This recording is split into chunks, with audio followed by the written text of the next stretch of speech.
Hey, what's up? This is Mark Lopes from Metal Church of Ross the Boss Band. Let us pray. And you're listening to Aftershocks TV. And don't forget to keep it fucking metal. Yeah.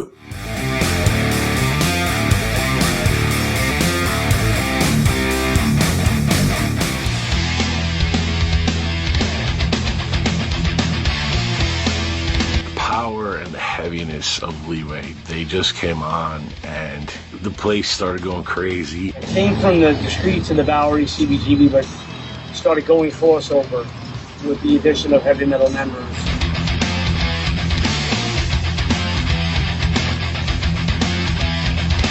I think they just changed the game for New York hardcore, New York crossover, whatever you want to call it. Rise and Fall came on and I was just like, whoa. They're just classics, and not just New York hardcore classics to me. They're just classic records, metal hard rock records. I mean, they had everything going for them. The great frontman, they had the two shredding guitarists.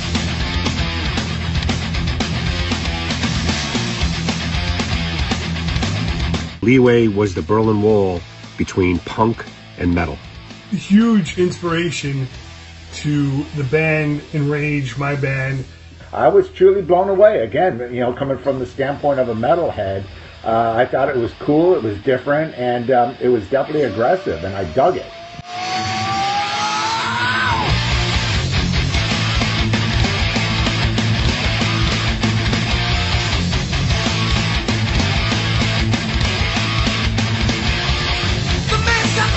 I thought they were just going to be a massive, massive band. Eddie is a front man, the guitar tones on those records and the playing, the dual guitar thing. No telling what they could have done if it wasn't for the unfortunate, typical music business bullshit that usually gets in the way of a lot of these bands' potential for success. Some of the best times of my life, and definitely Leeway was a big part of that. To be successful in this business, you have to be willing to do anything to get there. Sometimes even anything was never enough.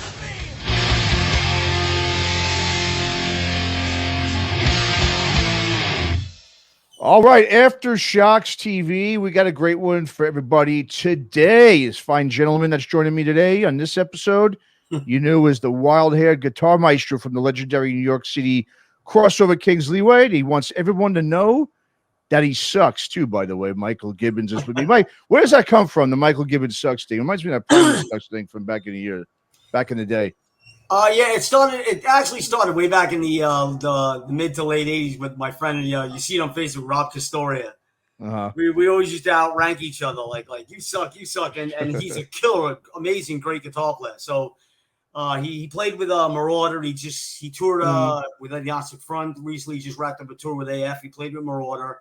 Mm-hmm. And but he's mainly known for Metal Storm, the first original Metal Storm out of Queens back in the 80s. Mm-hmm. But Rob's a great guitar player, so we were always like two local shredders. So we always were like, you suck, and it's lasted 35 years or so. Wow, oh it's damn, funny.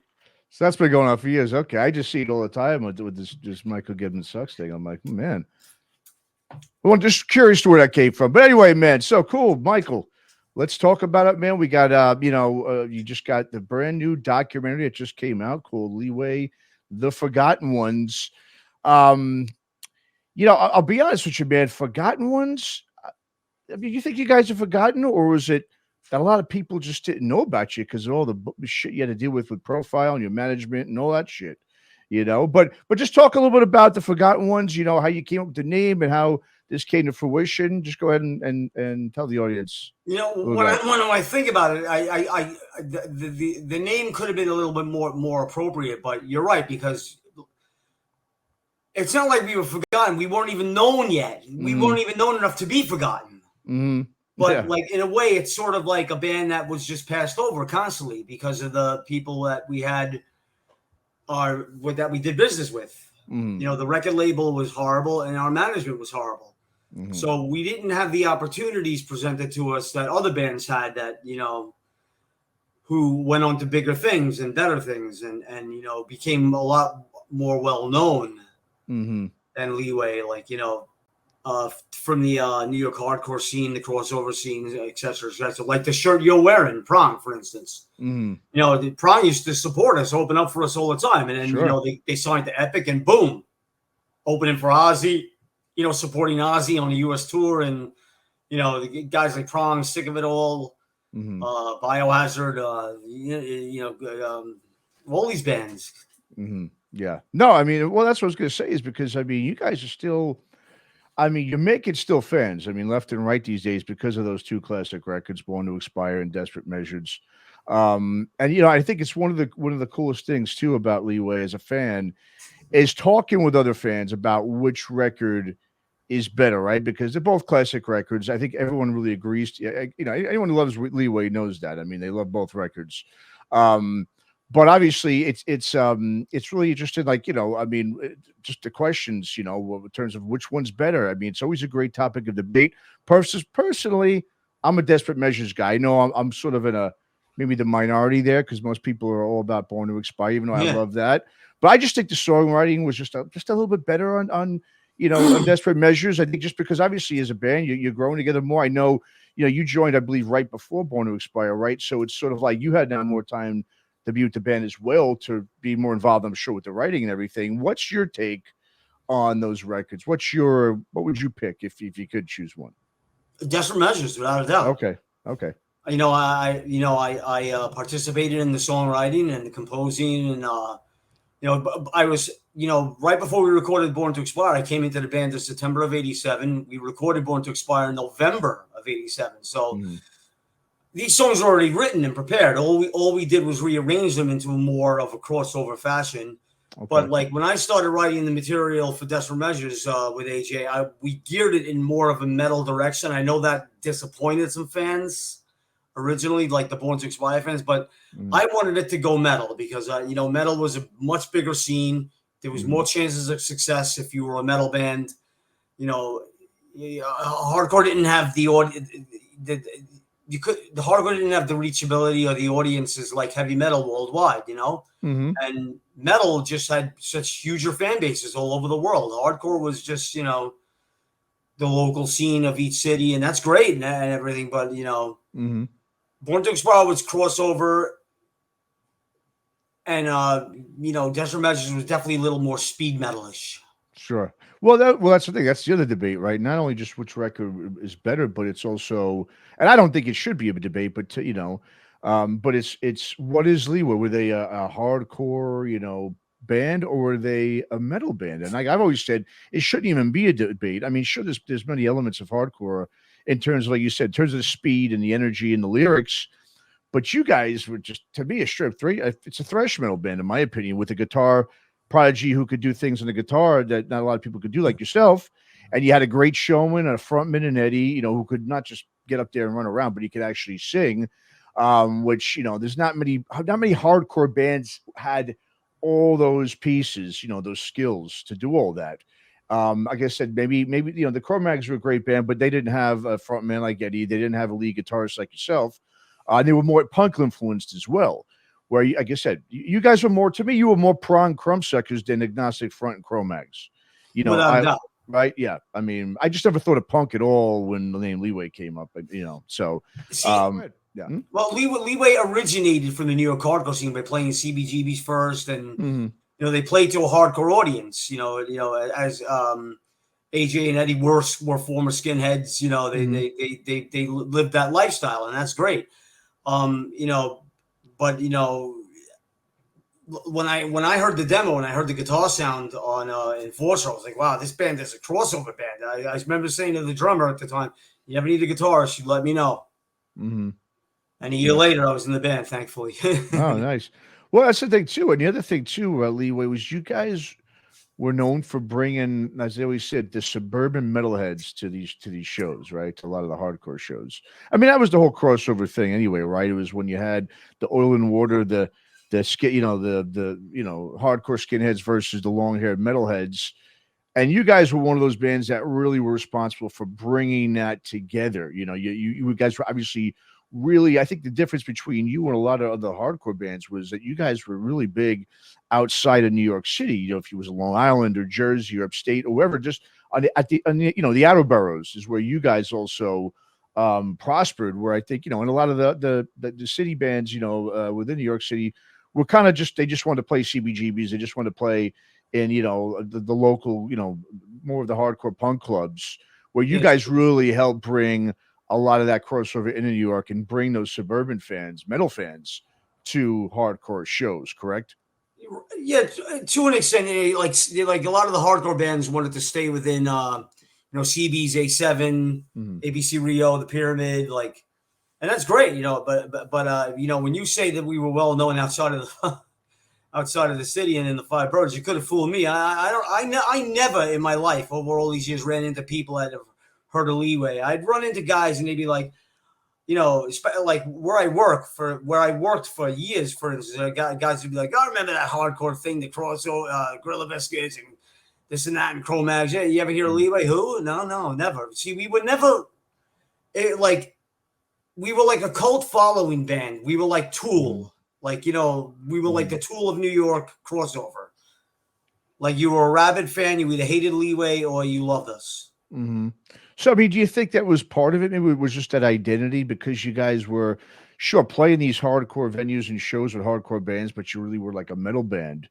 Do you think that was one of those especially back then when it was like, you almost kind of, I'm gonna say forced to choose, but a lot of fans felt like that, right? You had to either be a metalhead or you were a skinhead or a hardcore kid. To be both or to like both, you almost sort of had to not say anything maybe sometimes, especially if you were a punk kid. You didn't. Punk people just didn't like metalheads. You know what I mean? I don't think it was as much the other way around, but punk hated long-haired metalheads. I mean, punks, skinheads. There was a lot of problems at the shows because of this, and it was just ridiculous. I mean, I found it to be ridiculous, and I was like, listen, this scene is ridiculous. There should be no reason for violence whatsoever out there in the shows, and we had to deal with a lot of it, skinheads coming to our shows and the longhairs that were coming. A lot of longhairs didn't want to come to crossover band shows because they didn't want to deal with the skinheads. The skinheads went there just to and many times just to start trouble. The real troublesome skinheads. Yeah. I remember being caught up in skinhead fights myself, and they did, off the stage, I looked like any other metalhead. They didn't know who I was, and not that not that you don't know who I am. It's not nothing like that, but it's like, man, dude, there's no reason for this. You all come to you pay to go to a show just to beat some people down. Makes no sense. Yeah, no, I know. It was when I'll tell you, Matt, when it got gangstish, when the thug hardcore came in, that's what destroyed everything, man.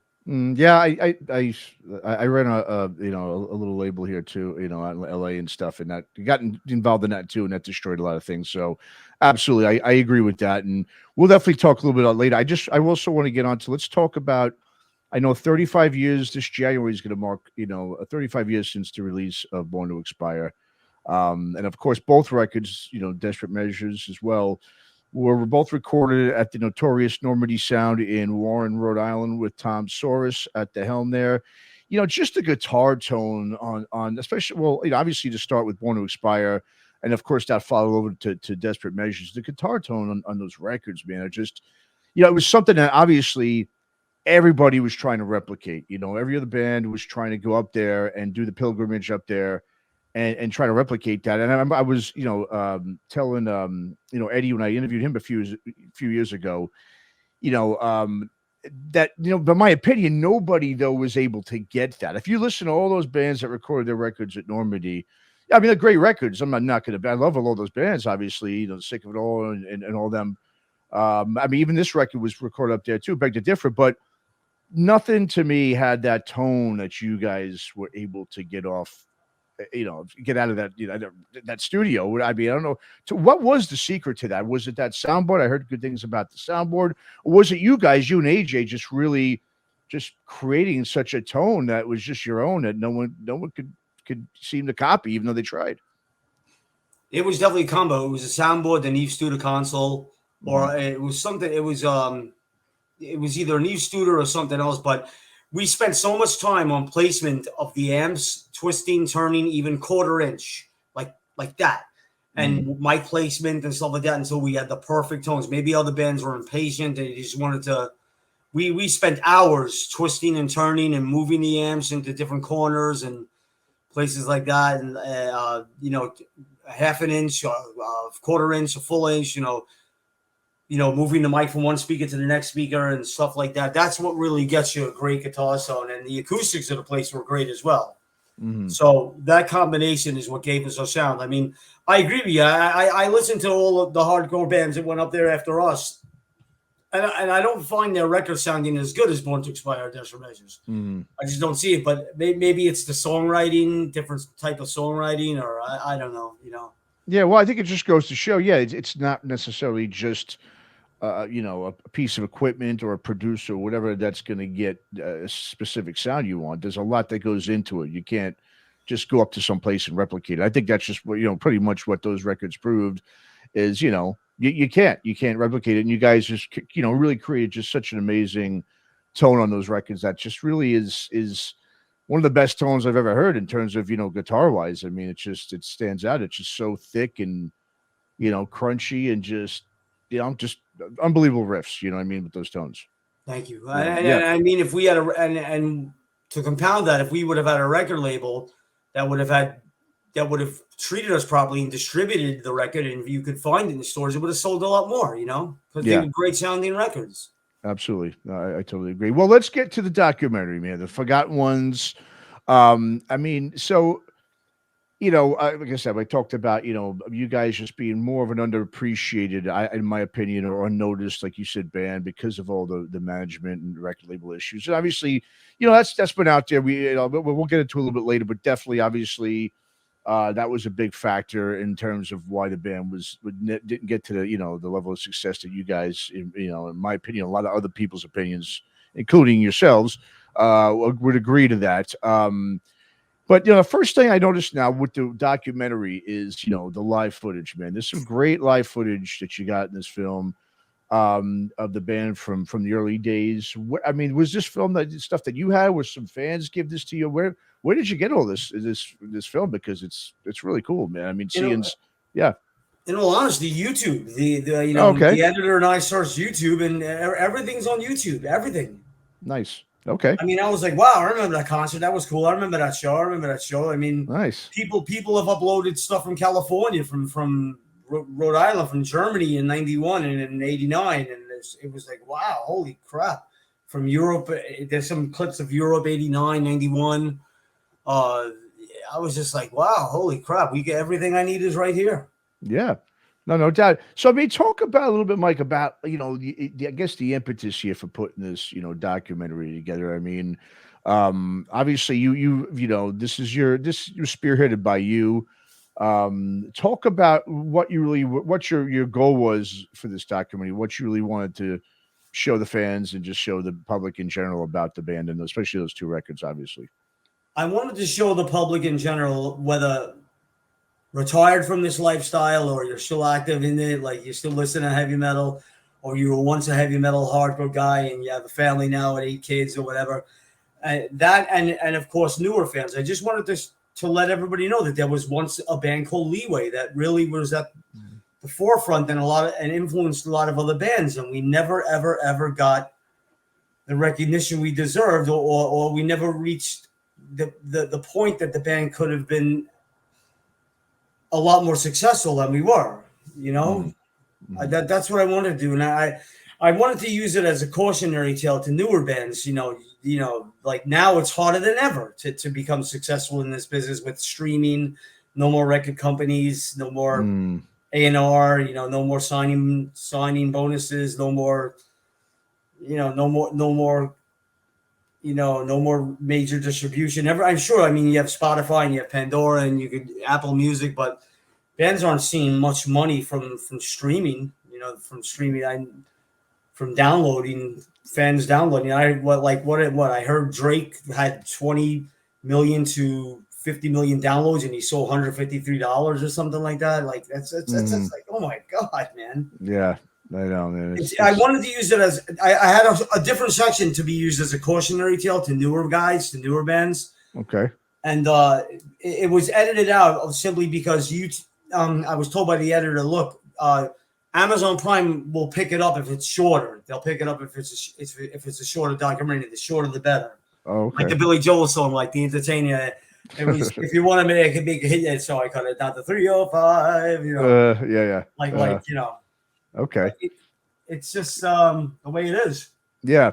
Well, one of the things that, you know, that us big time Leeway fans, you know, really didn't know much about that we found out in the film was obviously was your exit from the band after Desperate Measures that you talk about in the documentary. And when I first heard you talking about it, you know, it was like, okay, you know, a lot of bands that was happening to, unfortunately, a lot of guitarists like yourself who were, for one, you know, metal oriented and played a lot of leads, right? Because in the 90s, no one wanted metal and no one wanted leads, right? It was just that no one was into it, right? Things were slowing down. Obviously, grunge was totally the thing. That was the trend, and obviously that would, yeah. If a band's looking to make a change or do something different, that unfortunately, guys like yourself were the guys that were now going to have the, you know, the target on them, you know, because of that. No matter how, I think, talented, you know, obviously that you are. I don't think there's any question about that. But it's just that musical trends, obviously, that was going on, and a lot of bands follow that just to stay relevant and so forth, you know. Now, the thing was, you weren't replaced, you know, in the band. Obviously, like you said, you get into it a little bit. I don't know. Like I said, I don't want to divulge too much because I do want people to, you know, obviously watch the documentary for themselves. But obviously that, you know, you basically mentioned the movie that it was one of those, you either quit or get fired type of things, right? Pretty much. I mean, when the band, I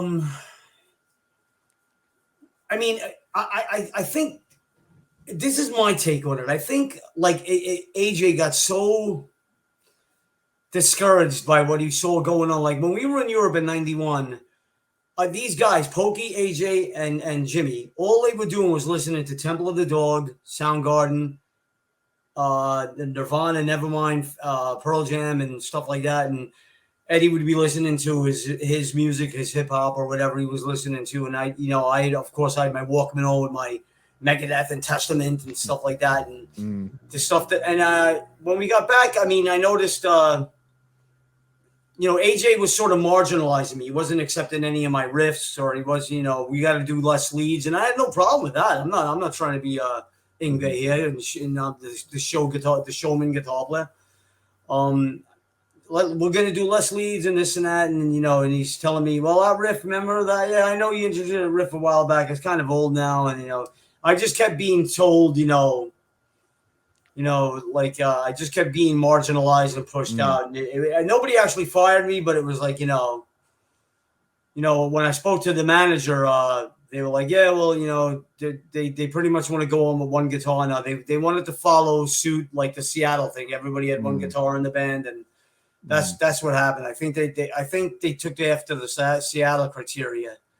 I mean, when the material for Adult Crash was being written, I in all honesty, I was saying, what even our sound man said to me, like, do you like any of the new material AJ's coming up with? And I said, no. He goes, what about that new song you wrote that sounds like Soundgarden? I said exactly why. This is just ridiculous.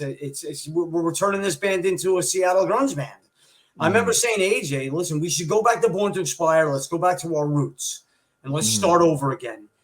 And Profile Records had just dropped us. Thankfully, we were begging to be dropped. And finally, one of the junior A&R people said, this is what you got to do to make this band successful. And they were like, nah, let's just drop them. Because we were all being used as tax write-offs. Us, Murphy's Law, Cro-Mags, Wargasm. So what happened was, by that point, I was like, all right, listen, I'll bow and I'm done. I'm not happy here. I'm just not into it. But before all of that, the band did break up. AJ actually broke the band up. He left because there was the original Both Worlds, if you remember. I remember that. It was supposed to be AJ, Zowie, John Joseph, Mackie on drums, and oh god, I forgot who the other guitarist was. Maybe Todd. I'm not sure. Todd Youth. I'm not sure. But Steve Apria, the head DJ at WSRU, he was like, listen, I can get you guys gigs sporting Alice in Chains when they come to the city, and this and that. So AJ actually said the worst to me. I'm splitting, bro. I'm out of here.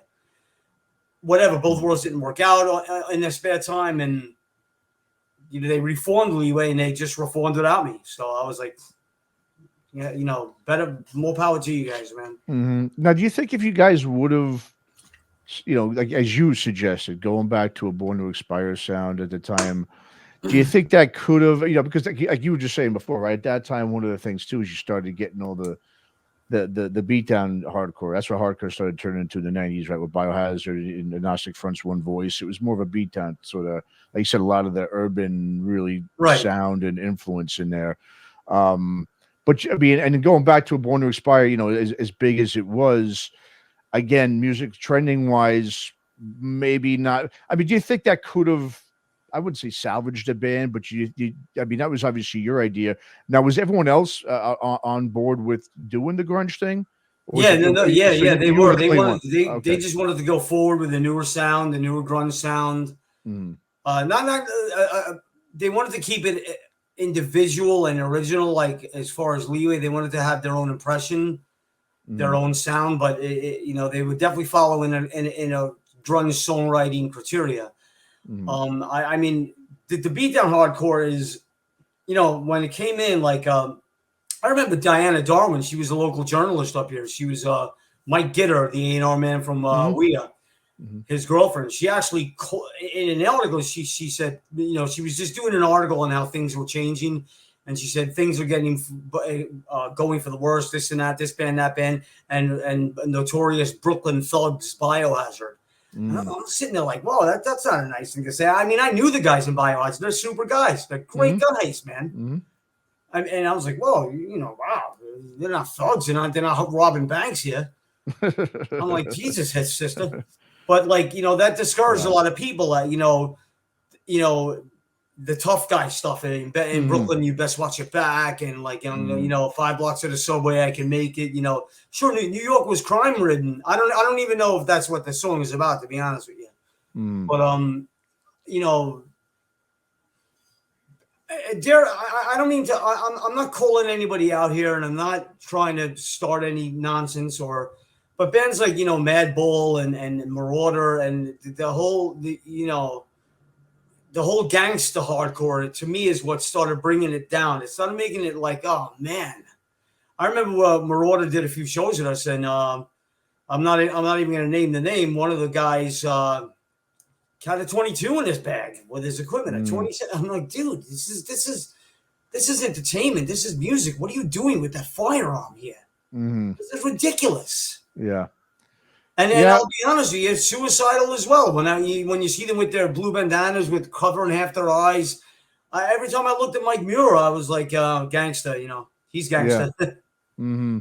Yeah, it was, that was just the 90s, right? It was, I mean, because rap was so huge, and especially in New York. I mean, that's where it was, came from. Everybody, right?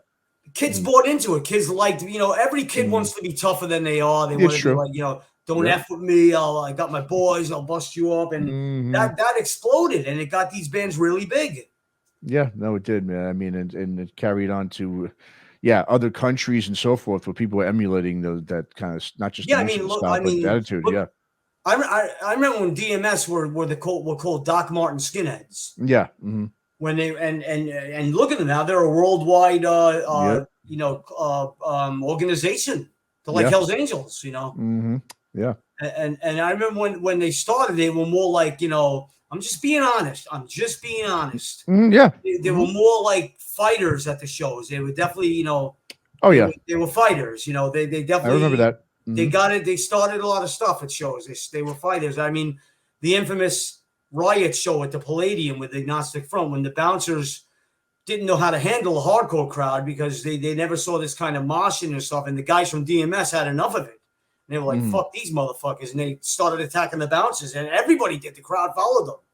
Yeah. But I was like, man, this is not what I signed on for. I wanted this to be a little better.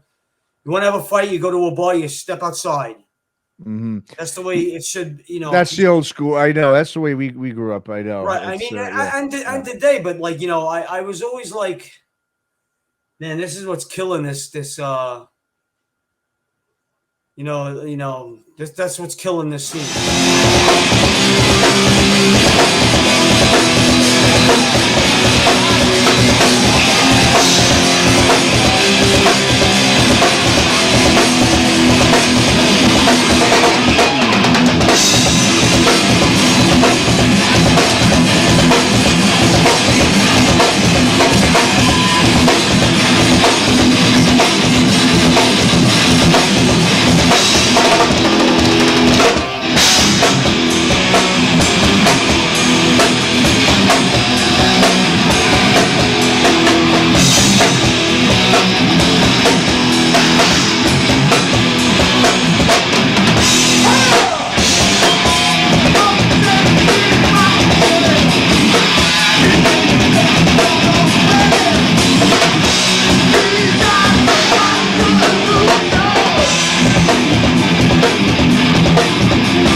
Let's talk about something that people do know about the band, as we alluded to before. We talked a little bit about with the history with Profile Records, Chris Williamson, a Rock Hotel. I mean, another music business blunder. You know, we've seen so many of them over the years, and like I said, it was obviously you guys. It was Murphy's Law, Cro-Mags, and War Guys. I mean, you guys were the 4 bands signed to Profile, which was a rap label at the time, right? It was Run DMC's label,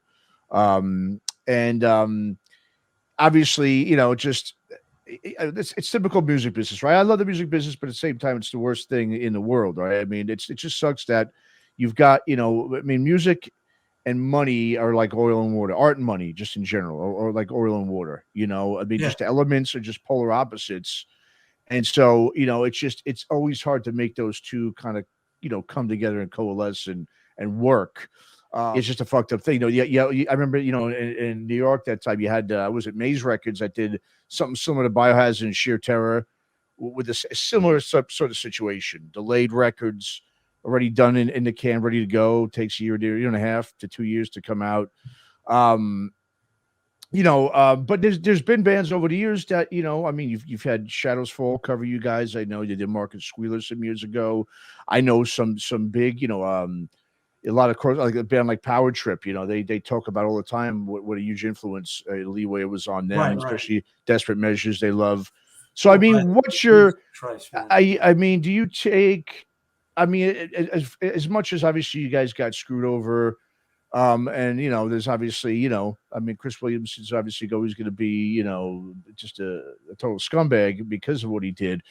I mean, is there anything where you could sit there and say, well, at least we got something out of it? Or is it one of those where, because you did, I think I remember, I don't know if it was, I think what you told us, I mean, right? I think it was in effect, I believe Howie Abrams wanted to sign you guys as well, because I think we talked about that when we had you guys on. And Roadrunner was interested, I think, in you guys as well. Was that? Roadrunner were very interested, but we already signed the Profile and recorded the record, and I was like, oh my God. Jesus H. Christ, we're signed to Profile, and now Roadrunner approaches us. Great. Oh, so that was after. Okay, that was after you guys. Yeah, it was like like I'll tell you the night.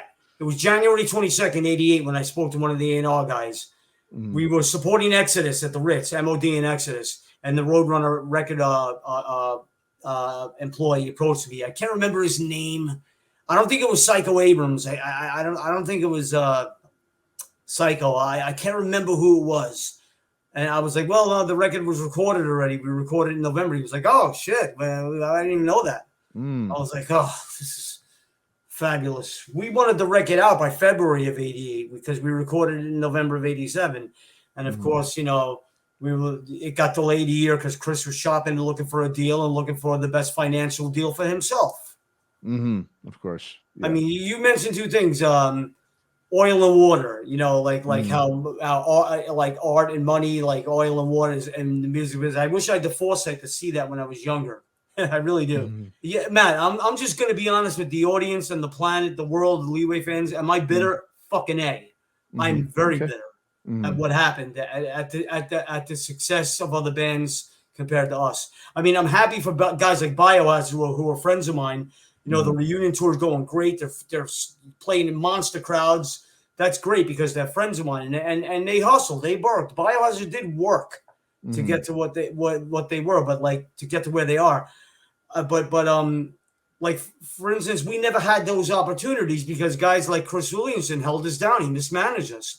I mean, when Biohazard signed to Roadrunner Records, they had Rush artist manager Scott Coney taking really good care of them. You know, they got signed to Roadrunner to a 1-record deal, which was unheard of. Roadrunner signed you to 8 album deals and stuff like that. And then they bumped up to Warner Brothers, and that was great. I was like, man, this is awesome. And I mean, but after Profile Records and after Chris Williamson, after we split from him, no one approached us. No one. No. And I was like, man, we were free and clear of Profile. Nobody has to buy us. It's not like Howie has to buy us anymore. Because Chris was asking way too much of an advance for Cro-Mag's, Leeway, Murphy's Law. And then Howie was like, well, what about just Leeway? I'll take just Leeway. And Chris was still asking for too much money because he wanted Freddie Alva just did Freddie Alva wrote for just did a review for us for No Echo for Carlos Ramirez's mag.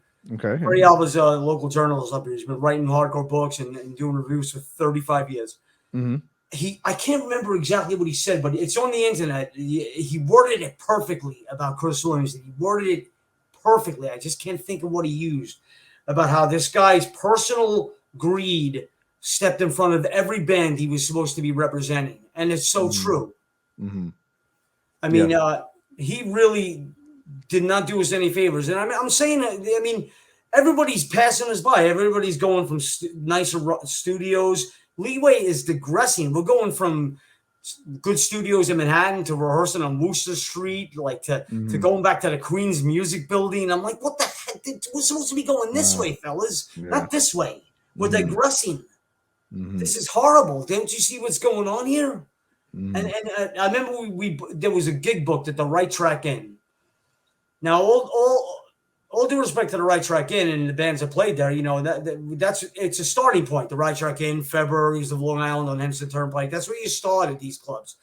And we're playing the Right Track Inn one night, and I'm saying, is this a fucking joke? You booked this at the Right Track Inn? And he's like, oh, we haven't played Long Island in a while. I'm like, yeah, how about Sundance? How about places? Oh, right, we can't fill Sundance because nobody bought our records because our record company, the record contract you signed, it didn't put our records in stores. But then again, you know, I was just bitter but you know, AJ couldn't help but sign it because nobody was getting signed at the time. Profile was the only record company that made the move to sign crossover bands, and then right after Profile Records does it, boom, everybody else starts signing underground bands. But I was just like, you know, we're playing the Right Track Inn. This is ridiculous.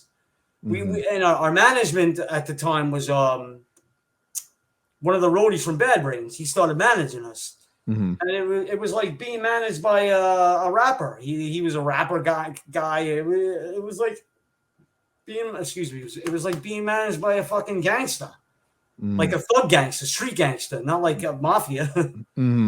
I was like, man, this is not good. Everything's going backwards. We're not advancing. We're not dealing with professional people.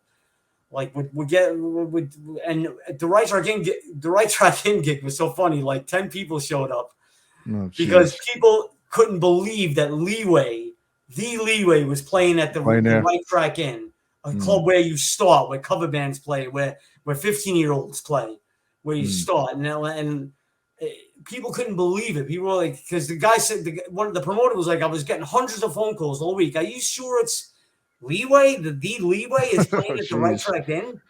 And one kid bought a Desperate Measure shirt, and then he returned it right away. I don't want this shirt anymore. And he says to me, how do I get my money back? I said, talk to that guy right there. Oh, my God. Manager. I was like, talk to him right there.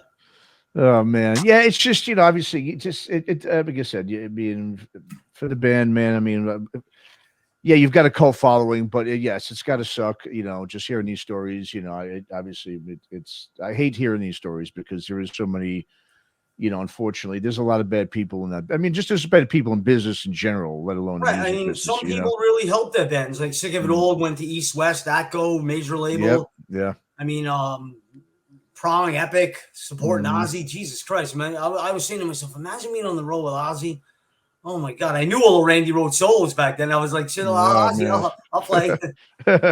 Give Zach a break. Yeah. Oh man. Well, yeah. Well, so all right, so let's get back into the doc, Mike. You know, like I said, it's a really good watch. Any Leeway fans gonna love this. So even people that don't know much about the band really need to check it out and just really get a good grasp on what the band was about. I mean, just seeing those, like I said, live footage is great. Now, the other thing I'm you know, obviously hearing from people, like you said, whether it's reviews or just people in general that are fans of the band. Obviously, the first thing they noticed when they watched the film was, okay, you know, there's, you know, Eddie's in there. He's up with Drew Stone, interview he did with him sometime, you know, recently, but obviously no AJ. Now, just for the record stuff, right? Were these guys all approached to be part of the documentary when you started doing it? Yeah, you know, I mean, I spoke to Eddie, and Eddie was going through his cancer treatments and everything, and so he was like, "No, I'm pretty good. I could, you just, do what's right." And and I included clips of Eddie, like being interviewed by other people and Drew Stone, and AJ said, "No, I'm not interested. I don't want to appear in any interviews. I don't want to do any documentary. Nothing." I think AJ's just about had it with everything. Maybe I'm wrong. I don't know, but AJ doesn't do interviews anymore. He's not interested in doing any press or nothing. I would just think, listen, just as a fan, I mean, I know that there's a lot of people that do love the band, and there's a lot of people who are just discovering the band.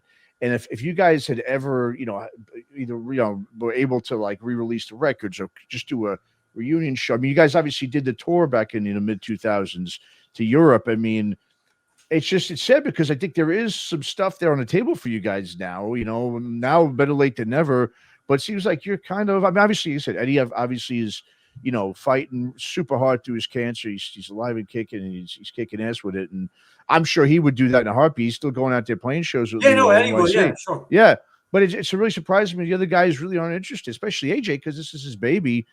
I mean, why do you think he just wants nothing to do with it? I mean, I mean, do you think, let's put it this way, do you think he fears that and doesn't want Leeway turning into a Cro-Mag situation? Let me just put it that way. I mean, do you guys have, let's put it this way. I mean, is there such, I guess, maybe friction with certain members that you guys couldn't get back together or couldn't do something like that? I mean, just talk a little bit about that. Absolutely. Okay. I mean, like the other three guys, Jimmy, Pokey, and I don't know what happened I was gone in 92. From 92 to 2006, I don't know what happened. I did something that there was always infighting. There was always disagreements all the time. 4 different personalities. You can have band disagreements, whatever. We did the reunion tour in 2006. It was fun. We played a lot of festival shows. It was a lot of fun and stuff like that. We come back. Something, I don't know what went on, but something went on between 2006. I really have no idea. I'm not privy to it. I don't care. I don't want to know. I just don't care. 2006 till now, I don't know. AJ, Pokey, and Jimmy do not want anything to do with Eddie, and Eddie doesn't want anything to do with them. Like they just don't want to work together anymore. Eddie said, "I'm quite happy doing the Leeway in New York City. I was a part of the band. I was a front man. I wrote all the lyrics. I have every right to go out and play live." I said, "Yeah, you're not getting any beef from me." As a matter of fact, I filled in for 2 shows at Leeway New York City because Eddie, one of the guitar players, couldn't make 2 gigs or something like that. So I stepped up there and went up there and played the shows. Just, out of courtesy to Eddie, but AJ and AJ Poodle, Jimmy Santos, AJ and Pokey, they, speaking of the documentary, I couldn't even get in touch with Pokey. I couldn't even get in touch with him. I texted him 2 times, 3 times. He never got back to me. So I figured he'd be all right with it. I'm not bashing anybody in the documentary. I don't say anything bad about the guys, but there was definitely some sort of inner something went on where they just don't want to deal with Eddie anymore and vice versa. And you brought up the Cro-Mag situation. Like, this is the way Paris is. Paris just like, I asked Paris and Harley to appear in the documentary Mhm. You know, being we were label mates to Profile, and they were like, you know, they came out before us, and they were sort of like, you know, they guided us, they nurtured us for a little while at Cro-Mags, and you know, Paris pretty much straight up said, I regret the day I ever lifted a finger to help those guys. Something went on between Paris and AJ with you know, because Paris commented to me, that fuck's been making money playing off playing my songs live for 20 years now, and nothing to do with them. And you know, with the Cro-Mags JM, John Mackin, and Cro-Mags Harley, and I you know, I don't know what went on there, but you know, Paris and Harley have zero love for Leeway, and there was plenty of Cro-Mag infighting going on as well between, you know, those guys. What sucks about it is just that, you know, this is such a great time where they could, you know, put a nice, I guess, ending to the legacy of these bands, especially Leeway. And yeah, good.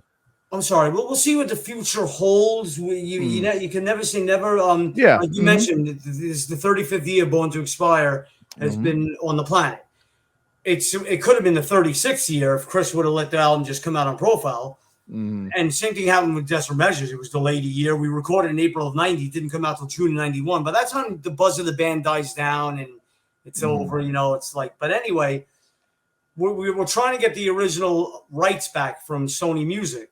Sony Music owns Leeway, Born to Expire, and Desperate Measures. Okay. So we have a lawyer working with us, and this is, you know, we paid him his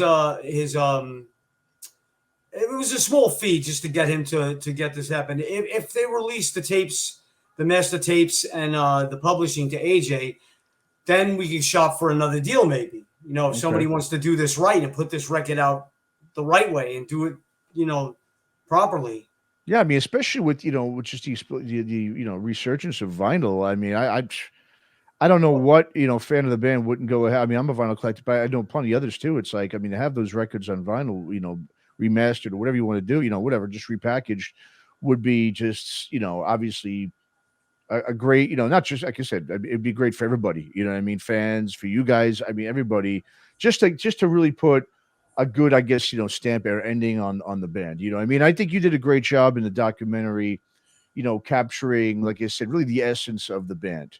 You know what I mean? You did a great job with that. And like I said, for people who obviously know the band, they're gonna, you know, love it. And people who don't know the band that well and just started getting into them, it really gives a good backstory, you know, to what it was all about, and especially just the making of those two records, and obviously all the shit you guys had to go through and why you guys obviously didn't, you know, become more successful, you know, because of all the, you know, the stuff, all the stuff that was out of your hands that you know, that wasn't your fault. I mean, it was terrible, like no promotion. I mean, you speak of a Profile being a hip hop label.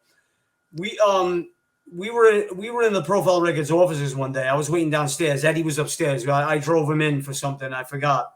But Eddie and AJ went upstairs, and I'm waiting in my car down below on Broadway in Manhattan. And Run DMC were up there, and Run was talking to Eddie on the side, saying, "Listen, the most successful band Profile Records ever had, that sold millions of records for Profile, was still trying to get off the label because Profile was stiffing them with money." Wow, yeah. Run DMC at that time was only making money from their Coca-Cola endorsement. Interesting. I mean, well, yeah. You know, these guys, Scott Plotnicki and Corey, I forgot whatever his last name is, some other guy, Corey something, the CEO. I mean, these guys, they really ruined careers, and this guy wouldn't stop. This guy, he's like a 75-year-old grandfather, and he said, I'll make right with Harley Flanagan if he offers me a public apology. And I'm like, this guy's 75 years old, worth millions of dollars. Wow. What do you care about Harley Flanagan in your life?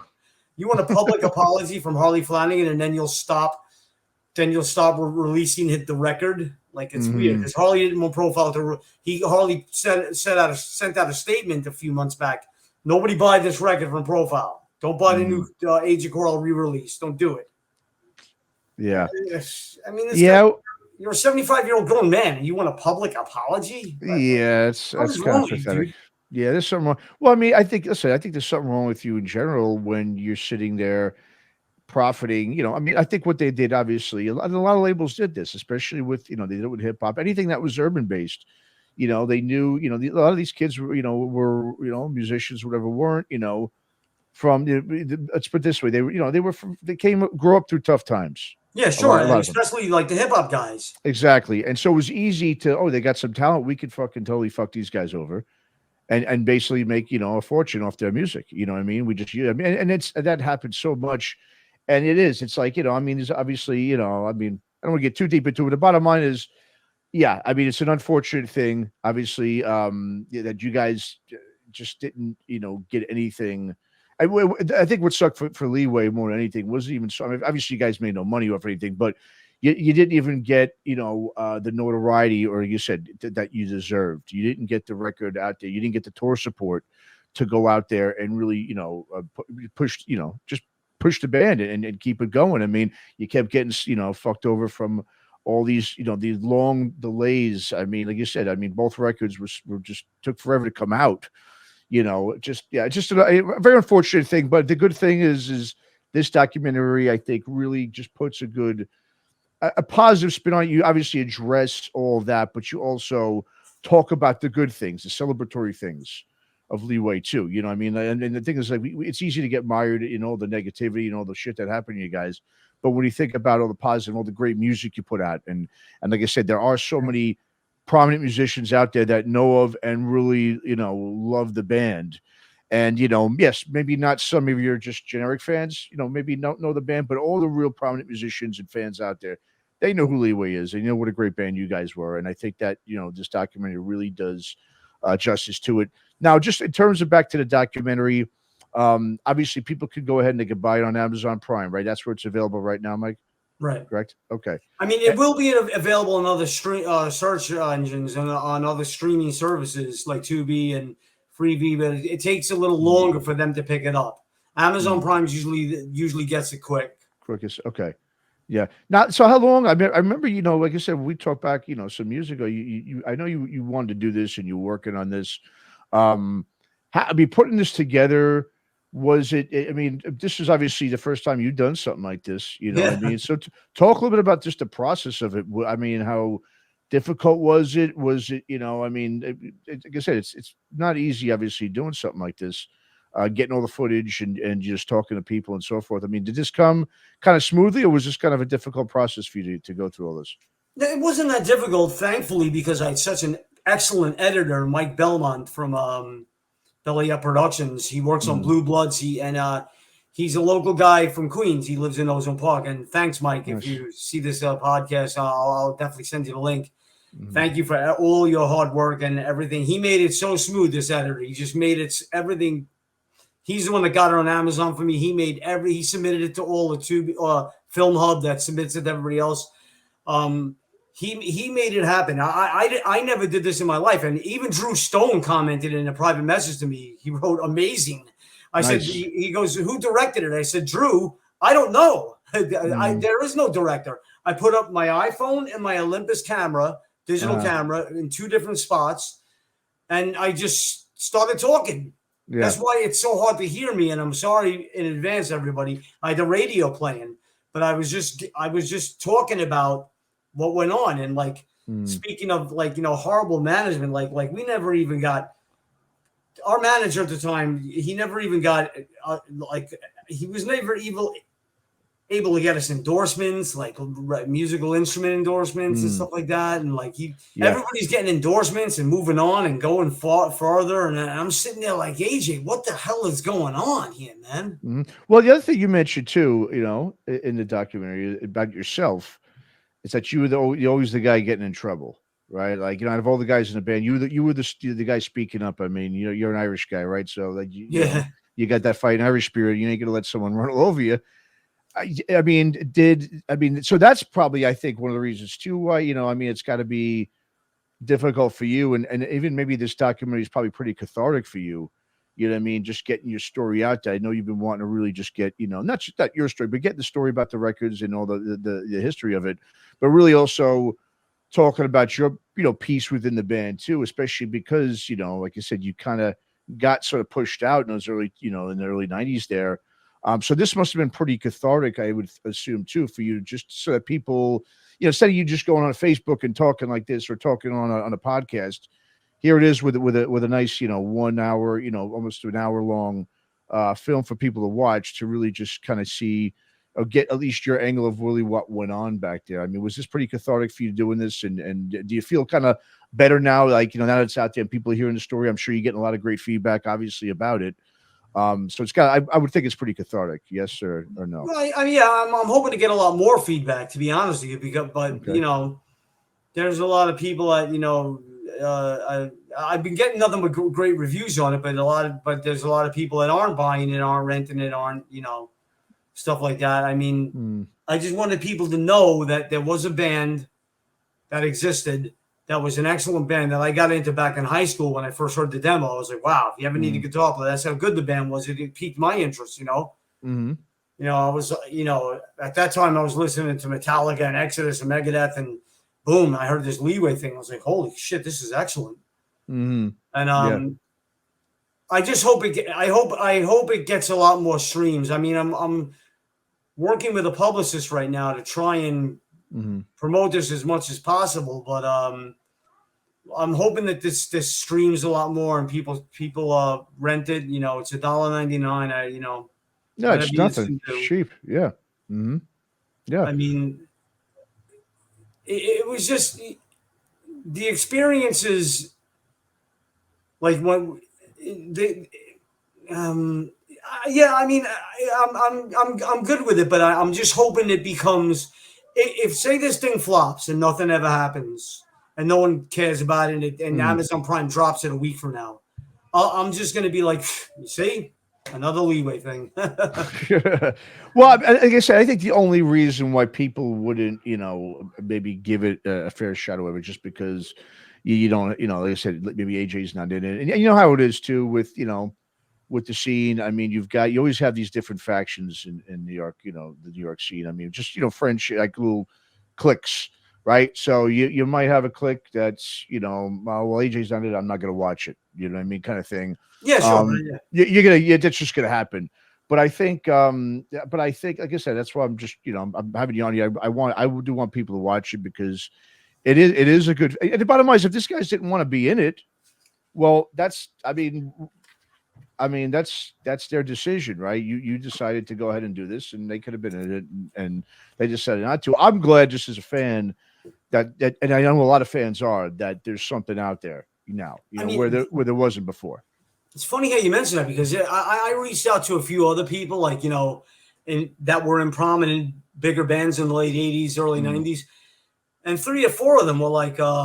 3 or 4 of the members were like, "Oh, well, who else is doing this? What's going on? Who else is doing this? I don't want to offend anybody." And I'm like, "No, dude, this isn't about offending anybody. Just tell me what you think. Send me a 30-second clip of how you felt about the band Leeway. I know you like this. I know you were a fan. Or even if you weren't a fan, just send me." I even said to Harley, I said, just videotape yourself. It can't all be butterflies and rainbows. If you anybody that disliked Leeway, I wanted them to contribute too. I thought they were overrated, but whatever. Let them have their thing, their day in the sun. But there were people that were afraid. I mean, well-known musicians to this day that were afraid to offend other people if they contributed to this film. And I'm like, if somebody said to me, if you said to me, hey, you want to make a comment on my band? I'd be like, sure. Mm-hmm. It's my opinion. I don't care what you think or how you feel. It's my opinion. I'm telling this guy's documentary. Hey, it was so strange. One guy actually unfriended and blocked me from Facebook because damn. Because I asked him if he would contribute, and then he refriended me and stuff. I was like, all right. Oh man, yeah. It was just weird. It was like weird how people didn't want to get involved. I mean, Tommy Victor said, I'm still tight with Pokey. I don't want to rub anyone the wrong way. I'm like, Tommy, you're not rubbing anyone the wrong way. You're just telling me what you think of the band. Yeah, I think it's probably, like I said, I think people are just don't. They saw what happened with like a band like the Cro-Mags, and I think most people just don't. I'm just assuming that's their thing, is they're like, they don't want to get into the middle of, if there is conflicts within a band, they just don't want to get in the middle of it. But look, I'm obviously grateful you asked me to do my part, and I'm grateful. Well, I'm thankful that you did. Thank you, man. Yeah, I'm grateful that you put me in it. But obviously, I'm not a prominent musician within the scene. Obviously, I'm not Tommy Victor or whatever. But that's just my guess. Is just once again, it's just people probably saw what happened with some other bands. They know how they just maybe, like I said, they're afraid to offend anyone, and that's what we see a lot of. I mean, that's a whole nother topic for another time, but we just see that a lot in life in general these days because of social media, everything. Everyone's just afraid to offend because people are getting offended left and right, for some reason these days. It's a soft world right now. Whatever, I don't know. Yeah, it's the way it is. Oh, that's shit. It's just the way it is. It is. It's unfortunate. But anyway, man. So Leeway, the Forgotten Ones. So like we said, it's on Amazon Prime right now. You can go check it out. Real, like I said, it's a really good background if on those two records, especially. You want to know a little more about what went on, during those great recording sessions and with all the bullshit, unfortunate bullshit that happened. This is it right here. Mike, anywhere else we should send people to go check it out? I mean, you said you got some publicity coming out soon that's going to help push it. And what about yourself too? And just in general, I mean, what do you got going on? Do you still play? I know you were playing in a cover band. You still do some cover stuff here and there, or no? Right, the band. We departed from the band about a year ago. We're putting my childhood friend, my friend Richie, and I. We're putting together a new band now. Okay. So we're trying. We just need a vocalist, and we're good. Okay. But at our age, it's very difficult to find a vocalist, somebody who's 50 something that can sing Robert Plant, or because it was great playing the bars, playing Zeppelin and this and that, and Judas Priest, and it's very difficult finding somebody in our age group that can still sing amazingly. Other than we have this one prodigy in the neighborhood named John O'Malley, and the guy's 57 years of age, and he still sings like he could still sing like Rob Halford. So in 1981. Nice. It's amazing. Yeah. Never lost his voice. Always kept up on it. Yeah. No doubt, man. I mean, well, I mean, you, like I said, you're, everyone knows your prowess on the guitar, so, I mean, I just hope you still continue to play. Trying. I know you're getting older. It ain't, yeah. Well, my liver cirrhosis, it really screws up my hands. It does. It causes what they call clubbing. It's like my fingers. You can ask my wife. You can ask anybody. My fingers get stuck like this together. It's like they just get stuck. Like my joints just stick, and I'm like this and walking around the house like this. Whoa. Oh shit, man. Yeah. It's crazy. Yeah. Well, like I said, at least we've still got those great, Leeway records from you. Like I said, obviously, still, like I said, those things are still, both those records are still in my rotation. I listen to them, still. I mean, and I know a lot of other people that do as well, though. They just don't get old. Those are just two records that just never get boring. Of course, I just want to send, I'm sorry. No, go ahead. Yeah. So go ahead. I just want to send my condolences to you. I know how tight you were with Bob. I used to love listening to his show early in the 80s, and him and the Lester Bangs show. What I used to have to do to get reception back in Queens, New York in the 80s. It was incredible what I have to do to listen to Bob's show. I'd have to put up a coat hanger on my stereo and tie aluminum foil to it and then lean it out the window so I could record it. Nice. It's the only place where you were hearing Exodus or the first Metallica album when Bob would play it. And I'd be like, wow, this is amazing. And I'm sitting there like this for 2 hours holding onto my record with my finger and the aluminum foil and the coat hanger like this. Yeah, man, that's how you do it, right? I used to. We did when we were younger. Yeah, I remember, Queens listening to WSOU having to do certain shit like that too. Sure, remember that? Jersey. Yeah. I was in the alleyway. Like my basement apartment I was underground sort of. I was below ground surface, and that's what we had to. Thankfully, SOU came in clear when I tied. I just put a coat hanger on the stereo in the house, and it came in. Thankfully, it came in nice. Yeah, I mean, it was even. I remember even when I got my first apartment in Brooklyn. I remember it was the same. I was so happy because I didn't have to do that shit anymore because it was closer. It was closer. I'm like, all right, nice. I don't have to do that anymore. But but no, Mike. Like I said, great documentary, man. And Bob, of course, would really appreciate that you put him in there as well, man.